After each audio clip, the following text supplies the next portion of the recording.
नाही, आज त्याने नीटची परीक्षा दिलेली परवा त्या मुलांचे पालक मला आज भेटले आणि त्यांनी अतिशय धक्कादायक माहिती मला दिली।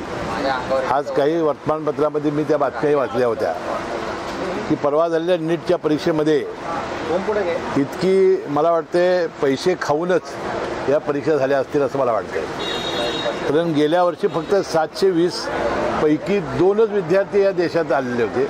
आता एवढी तरी संख्या वाढल्याने ग्रेस मार्क दिलेले आहेत। या निकालामुळं महाराष्ट्रातल्या कुठल्याही मुलाला महाराष्ट्रामध्ये MBBSचा सरकारी हॉस्पिटल सरकारी कॉलेज असतील किंवा खाजगी असतील तर एकालाही प्रवेश मिळणार नाही असा अतिशय महाराष्ट्रावर अन्याय करणारी ही परीक्षा आहे। ही तात्काळ रद्द झाली पाहिजे असं आम्ही महाराष्ट्र शासनाकडनं त्या NMCला कळवणार आहोत आणि तात्काळ त्यांनी परीक्षा रद्द करावी असा मी महाराष्ट्राचा वैद्यकीय शिक्षण खात्याचा मंत्री म्हणून आणि आमच्या महाराष्ट्राची ही भूमिका आहे। कारण अशा पद्धतीने जर होणार असेल 2-2, 3-3 वर्ष आई वडील आणि पालक मुलाच्यासाठी खस्ता खात असतील, 2-2 वर्ष ती मुलं कष्ट करत असतील तर अशा रीतीने त्यांच्यावर अन्याय होणं हे अतिशय गैर आहे, चुकीचं आहे। यासाठी आम्ही प्रसंगी न्यायालयात सुद्धा जाण्याचा आम्ही प्रयत्न करतोय आणि मला वाटतं ही परीक्षा रद्दच झाली पाहिजे याशिवाय दुसरं कोणताही आज आपल्यासमोर पर्याय नाही। यामध्ये उत्तर भारतातील अधिकतर मुलं